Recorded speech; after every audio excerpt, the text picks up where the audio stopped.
নমস্কার, আমার নাম সুজাতা। আমি আজ আপনাদের সামনে একটি বিষয় নিয়ে কথা বলব যা আপনারা খুব অদ্ভুত মনে করবেন। আমি আমার ছেলে অজয়কে বিয়ে করেছি। হ্যাঁ, আমার নিজের ছেলেকে। কিভাবে এমন হল?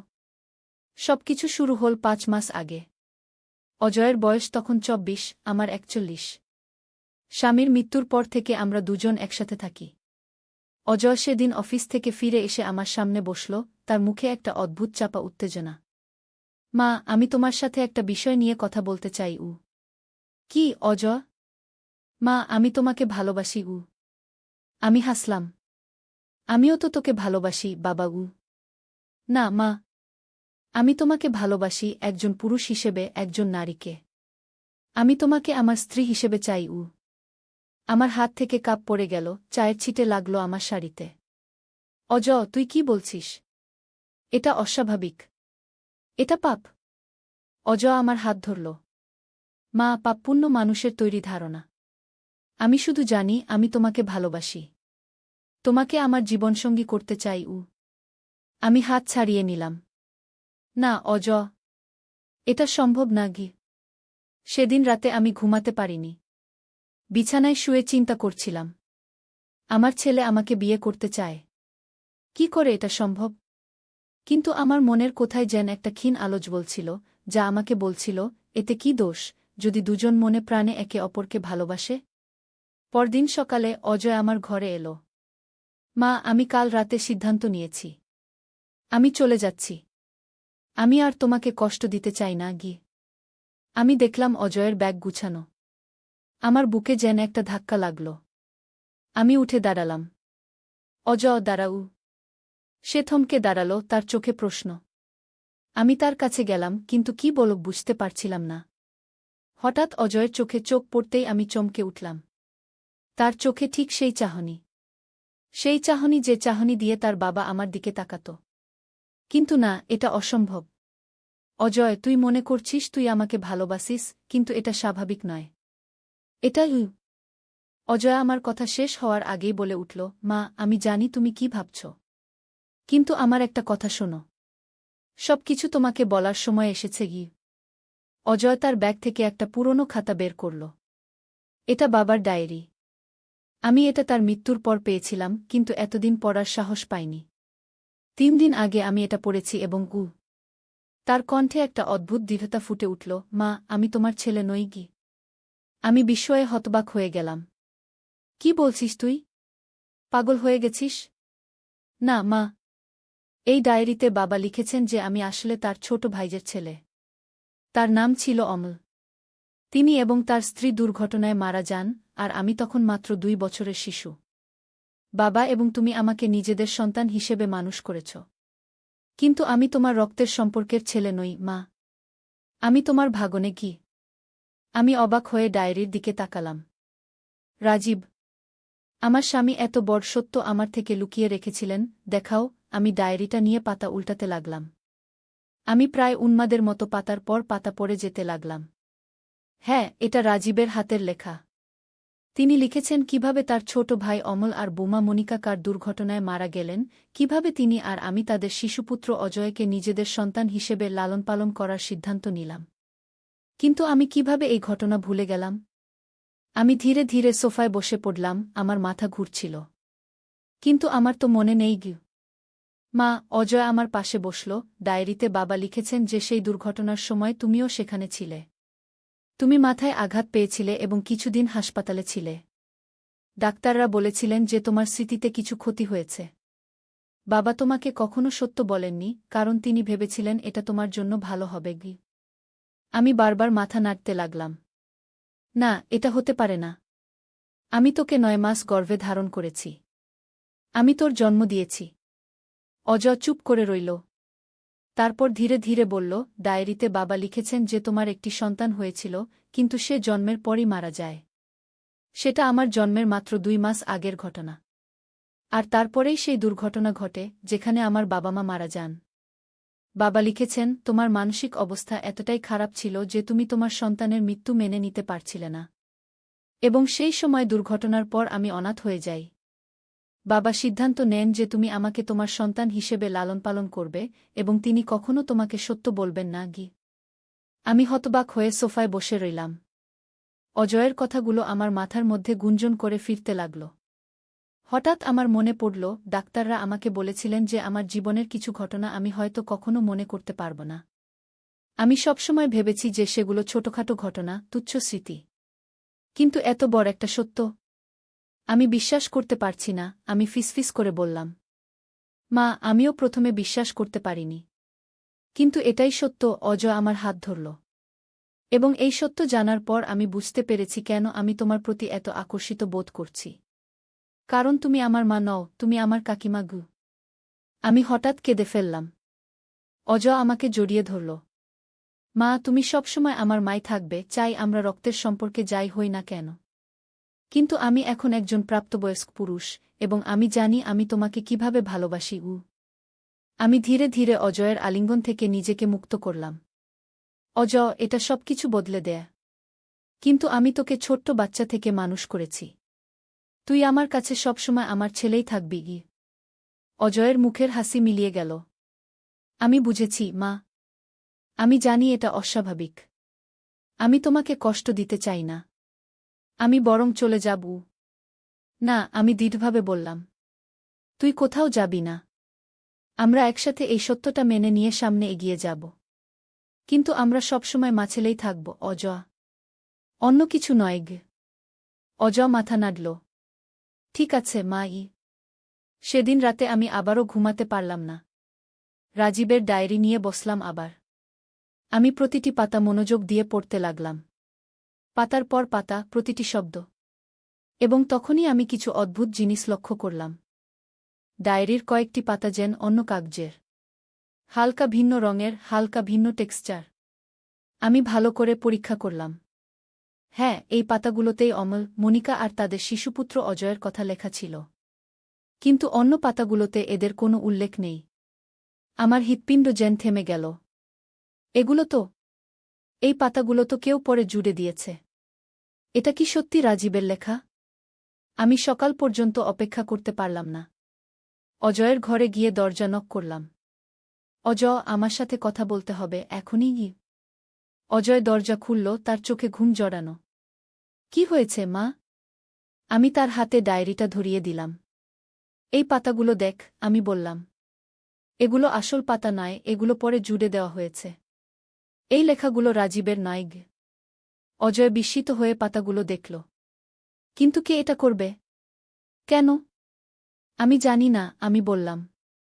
কিন্তু আমাদের খুঁজে বের করতে হবে গু। সেদিন সকালে আমরা ডায়েরিটা নিয়ে একজন হ্যান্ডরাইটিং এক্সপার্টের কাছে গেলাম। তিনি পরীক্ষা করে বললেন যে ওই পাতাগুলোর লেখা রাজীবের নয়, এটা ভিন্ন কারও লেখা, যদিও অনেকটা অনুকরণ করে লেখা হয়েছে।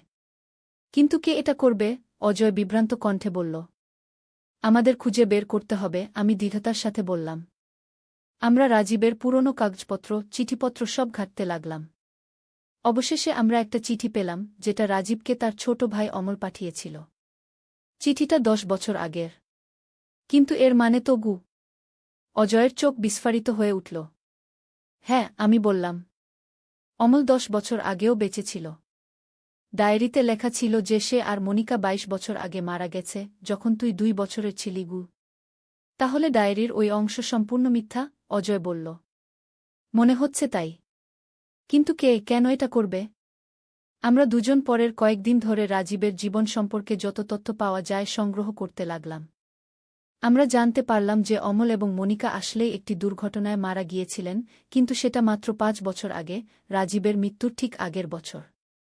অজয় তখন 19 বছরের। এবং বিস্ময়করভাবে অমল আর মনিকার কোনো সন্তান ছিল না। কিন্তু তাহলে আমি কে? অজয় বিহ্বল কণ্ঠে বলল। আমি কার সন্তান? তুই আমার সন্তান, আমি দৃঢ় কণ্ঠে বললাম। আমি তোকে জন্ম দিয়েছি, অজয়। এ ব্যাপারে আমার কোনো সন্দেহ নেই গি। কিন্তু তাহলে কে এই মিথ্যা গল্প তৈরি করল? কেন? আমাদের তদন্ত আমাদের নিয়ে গেল রাজীবের পুরনো একজন বন্ধুর কাছে, সুমিত।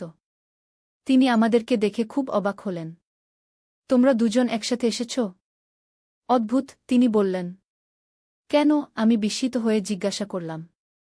কারণ সুমিত বললেন, রাজীব সবসময় বলতো যে তোমরা দুজন একসাথে থাকলে বিপদ হতে পারে। বিপদ? কি বিপদ? অজয় জিজ্ঞাসা করল। সুমিত গম্ভীর হয়ে গেলেন। রাজীব কখনো আমাকে পুরো গল্প বলেনি। কিন্তু আমি জানি যে তোমার জন্মের সময় একটা বড় গোপন কথা লুকিয়ে রাখা হয়েছিল, অজয়। এবং রাজীব ভয় পেত যে কেউ সেই সত্য জানতে চাইবে। কেউ? কে? আমি জিজ্ঞাসা করলাম। সুমিত মাথা নাড়লেন। আমি জানি না। কিন্তু রাজীব একবার বলেছিল যে সে একজন শক্তিশালী ব্যক্তিকে চিনত, যে তোমাকে খুঁজছিল, অজয়। অজয় আর আমি একে অপরের দিকে তাকালাম, বিস্ময়ে হতবাক। তোমাদের সাবধান থাকা উচিত, সুমিত বললেন। আমি জানি না কে ওই ডায়েরিতে মিথ্যা গল্প ঢুকিয়েছে, কিন্তু যেই ঢুকিয়েছে সে নিশ্চয়ই চায় যে তোমরা একে অপরকে ত্যাগ করো। সেই রাতে বাড়ি ফেরার পথে আমরা চুপচাপ ছিলাম। হঠাৎ আমি লক্ষ্য করলাম যে একটি গাড়ি অনেকক্ষণ ধরে আমাদের অনুসরণ করছে। অজয়, আমি ফিসফিস করে বললাম, আমার মনে হয় আমাদের পিছু নেওয়া হচ্ছে। অজয় আয়নায় দেখল। হ্যাঁ, তুমি ঠিক বলেছ। ওই কালো গাড়িটা অনেকক্ষণ ধরে আমাদের পিছনে আছে। অজয় গাড়ির গতি বাড়াল, কিন্তু ওই কালো গাড়িও গতি বাড়াল। হঠাৎ ওই গাড়ি আমাদের গাড়ির পাশে এসে ধাক্কা দিল। আমাদের গাড়ি রাস্তার পাশে গিয়ে পড়ল। মা, ঝুঁকে পড়ো, অজয় চিৎকার করে বলল। আমি মাথা নিচু করলাম, এবং ঠিক তখনই গুলির শব্দ হল। আমাদের গাড়ির কাচ ভেঙে গেল। অজয়, আমি চিৎকার করলাম। আমি ঠিক আছি, মা। অজয় গাড়ি রাস্তায় তুলে নিয়ে প্রাণপণে চালাতে লাগল। আমরা কোনোমতে সেই গাড়ি থেকে বাঁচতে পারলাম এবং থানায় গেলাম। পুলিশ আমাদের কথা শুনল এবং বলল যে তারা তদন্ত করবে। কিন্তু আমি জানতাম, আমাদের নিজেদেরও এই রহস্য সমাধান করতে হবে। পরের কয়েকদিন আমরা আরও গভীরভাবে তদন্ত চালালাম। রাজীবের অফিসে গেলাম, তার পুরনো সহকর্মীদের সাথে কথা বললাম। অবশেষে আমরা একটি লিড পেলাম। রাজীব একসময় একটি বড় কোম্পানির সাথে কাজ করতেন, যেটির মালিক ছিলেন এক প্রভাবশালী ব্যবসায়ী, দীপক মেহতা। এবং দীপক মেহতা ছিলেন মনিকার বাবা, অমলের শ্বশুর। দীপক মেহতা? সেই বিখ্যাত শিল্পপতি? অজয় বিস্মিত হয়ে বলল। হ্যাঁ, আমি বললাম। এবং শোনো, রাজীব যখন ওই কোম্পানি ছেড়ে দেন, তখন তিনি এবং দীপক মেহতার মধ্যে নাকি কোনো বিবাদ হয়েছিল। আমরা আরও তথ্য সংগ্রহ করলাম এবং জানতে পারলাম যে রাজীব এবং দীপক মেহতার মধ্যে একটি বড় ব্যবসায়িক বিবাদ হয়েছিল। রাজীব নাকি কোম্পানির কিছু গোপন তথ্য চুরি করে অন্য কোম্পানিকে দিয়েছিলেন। দীপক মেহতা তাকে আইনিভাবে ধরতে পারেননি, কিন্তু তিনি রাজীবের উপর প্রতিশোধ নেওয়ার জন্য উন্মুখ ছিলেন। কিন্তু এখন আমি বুঝতে পারছি না, অজয় বলল, এর সাথে আমার কি সম্পর্ক? আমরা আরও খোঁজাখুঁজি করে অবাক হয়ে জানতে পারলাম যে অমল কিন্তু রাজীবের সত্যিকারের ভাই ছিলেন না। অমল ছিলেন দীপক মেহতার ড্রাইভারের ছেলে, যাকে দীপক নিজের কাছে রেখে মানুষ করেছিলেন। অমল দীপকের কোম্পানিতে কাজ করতেন এবং সেখানেই রাজীবের সাথে তার বন্ধুত্ব হয়। পরে অমল দীপকের একমাত্র মেয়ে মনিকাকে ভালোবেসে বিয়ে করেন, যার ফলে দীপক খুব রেগে যান। এই অংশটা আমি কিছুই বুঝতে পারছি না, আমি বললাম। তাহলে রাজীব এবং অমল কিভাবে ভাই হলেন? আমরা আরও তদন্ত করে জানতে পারলাম যে রাজীব এবং অমল দুজনেই নিজেদের ভাই বলে পরিচয় দিতেন, যদিও তারা রক্তের সম্পর্কে ভাই ছিলেন না। তারা এত ঘনিষ্ঠ ছিলেন যে নিজেদের ভাই হিসেবেই দেখতেন। এবং তারপর আমরা একটি অত্যন্ত চাঞ্চল্যকর তথ্য পেলাম। মনিকা, অমলের স্ত্রী, দীপক মেহতার মেয়ে, আসলে দীপকের জৈবিক মেয়ে ছিলেন না। মনিকা ছিলেন দত্তক নেওয়া। আর মনিকার জৈবিক মা ছিলেন আমি, সুজাতা। কি? অজয় বিস্ময়ে চিৎকার করে উঠল। তুমি মনিকার মা ছিলে? কিন্তু কিভাবে? আমি নিজেও হতবাক হয়ে গেলাম। এটা কি করে সম্ভব? আমি কখনো কোনো সন্তান দত্তক দিইনি। এবং মনিকা তো আমার থেকে মাত্র 10 বছরের ছোট ছিলেন। আমরা আরও গভীর তদন্ত করে জানতে পারলাম যে আমার জীবনের প্রায় 2 বছর আমার স্মৃতি থেকে মুছে গেছে। রাজীব যখন আমাকে বিয়ে করেন, তখন আমি একটি গভীর মানসিক আঘাত থেকে সেরে উঠছিলাম। আমি মনিকাকে জন্ম দিয়েছিলাম যখন আমার বয়স মাত্র 16, এবং আমার পরিবার আমাকে ত্যাগ করেছিল। আমার বাবা মা মনিকাকে দীপক মেহতার কাছে দত্তক দিয়ে দিয়েছিলেন, যার স্ত্রীর কোনো সন্তান হয়নি। পরে আমি মানসিক আঘাতের কারণে আত্মহত্যার চেষ্টা করি এবং হাসপাতালে ভর্তি হই। সেখানে আমার চিকিৎসা করেন রাজীব, যিনি তখন নব্য চিকিৎসক। তিনি আমাকে ভালোবেসে বিয়ে করেন এবং আমার মেয়ের কথা আমাকে কখনো বলেননি, ভেবেছিলেন এটা আমার জন্য ভালো হবে। এর মানে কি? অজয় ধীরে ধীরে বলল, মনিকা ছিলেন তোমার মেয়ে। এবং তিনি অমলকে বিয়ে করেছিলেন, যিনি ছিলেন বাবার ঘনিষ্ঠ বন্ধু, যাকে বাবা ভাই বলে ডাকতেন গু। হ্যাঁ, আমি বললাম, এবং মনিকা আর অমলের একটি ছেলে ছিল। সেই ছেলে হচ্ছে তুই, অজয়। গু। অজয় স্তব্ধ হয়ে গেল। আমি আমি মনিকা আর অমলের ছেলে? এর মানে আমি তোমার গু? তুই আমার নাতি, আমি কাপা কণ্ঠে বললাম। আমার মেয়ের ছেলে গু। এই সত্য আমাদের দুজনকেই বিধ্বস্ত করে দিল। কিন্তু এটা এখনও অনেক কিছু ব্যাখ্যা করে না। কিন্তু কেন দীপক মেহতা তোমার পিছনে লেগেছেন? তুমি তো তার নাতির মা, অজয় বলল। আমরা আরও তদন্ত করে জানতে পারলাম যে দীপক মেহতা ছিলেন একজন অত্যন্ত নিয়ন্ত্রণপ্রিয় ব্যক্তি। তিনি চেয়েছিলেন যে অজয় তার উত্তরাধিকারী হবে। কিন্তু অমল এবং মনিকা চেয়েছিলেন যে অজয় সাধারণ জীবন যাপন করুক। যখন অমল এবং মনিকা দীপকের কোম্পানির বিরুদ্ধে একটি দুর্নীতির অভিযোগ তুলতে যাচ্ছিলেন, তখন তারা সেই দুর্ঘটনায় মারা যান। দীপক অজয়কে নিয়ে যেতে চেয়েছিলেন, কিন্তু রাজীব, যিনি সবকিছু জানতেন, তিনি অজয়কে নিয়ে পালিয়ে গিয়েছিলেন। তাহলে গু? অজয় ধীরে ধীরে বলল, দীপক মেহতা আমার দাদা, এবং তিনি আমাকে খুঁজছেন। হ্যাঁ, আমি বললাম।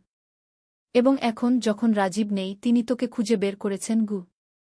আর তিনি আমাদের আলাদা করার জন্য ওই ডায়েরিতে ভুয়া গল্প ঢুকিয়েছেন, অজয় অনুমান করল। মনে হয় তাই, আমি বললাম। তিনি আমাদের মধ্যে বিভেদ সৃষ্টি করে তোকে আমার কাছ থেকে নিয়ে যেতে চেয়েছিলেন গু। অজয় আমার হাত ধরল। মা, আমি কোথাও যাব না। তুমি আমার মাই, চাই আমি তোমার ছেলে হই, নাতি হই, বা যেই হই না কেন গু। আমি অজয়কে জড়িয়ে ধরলাম, চোখ দিয়ে অশ্রু গড়িয়ে পড়ল। অজয়, আমরা দীপক মেহতার মতো শক্তিশালী লোকের বিরুদ্ধে কিভাবে লড়ব? আমাদের কাছে প্রমাণ আছে, অজয় দৃঢ়তার সাথে বলল। আমরা পুলিশের কাছে যাব। এবং আমরা সত্য প্রকাশ করব। পরদিন আমরা পুলিশের কাছে সমস্ত প্রমাণ নিয়ে হাজির হলাম। পুলিশ প্রথমে আমাদের বিশ্বাস করেনি, কিন্তু যখন আমরা সমস্ত প্রমাণ দেখালাম, তখন তারা বিস্মিত হয়ে গেল। দীপক মেহতার বিরুদ্ধে তদন্ত শুরু হল। কিন্তু দীপক মেহতা ছিলেন খুব শক্তিশালী। তিনি সব অভিযোগ অস্বীকার করলেন এবং আমাদের বিরুদ্ধে মানহানির মামলা করলেন। এমনকি আমাদের পেছনে লোক লাগালেন আমাদের ভয় দেখাতে। আমরা ভয়ে দিন কাটাচ্ছিলাম, কিন্তু হঠাৎ একদিন আমাদের সাহায্য এলো অপ্রত্যাশিত জায়গা থেকে। দীপক মেহতার স্ত্রী শিখা মেহতা আমাদের সাথে যোগাযোগ করলেন। আমি সবকিছু জানি, তিনি বললেন। আমি জানি কিভাবে দীপক তোমাদের মেয়েকে দত্তক নিয়েছিলেন, কিভাবে তিনি অমল আর মনিকার মৃত্যুর জন্য দায়ী। আমি সাহায্য করতে চাই। শিখা মেহতার সাহায্যে আমরা আরও অনেক প্রমাণ সংগ্রহ করলাম। এবং অবশেষে দীপক মেহতা গ্রেপ্তার হলেন। আজ ৩ বছর পর আমরা একটি নতুন জীবন শুরু করেছি। অজয় এখন একটি সফল ব্যবসা চালায় এবং সে সম্প্রতি বিয়ে করেছে একটি সুন্দর মেয়েকে, অঞ্জলি। আমি এখন একটি এনজিও চালাই, যেটি অসহায় মেয়েদের সাহায্য করে।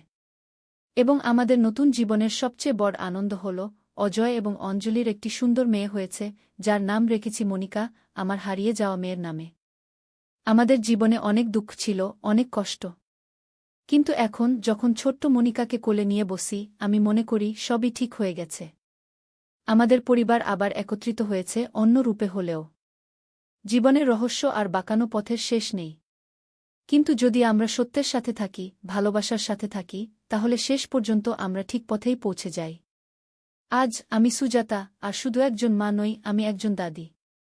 আর এটাই আমার জীবনের সবচেয়ে বড় সম্পদ।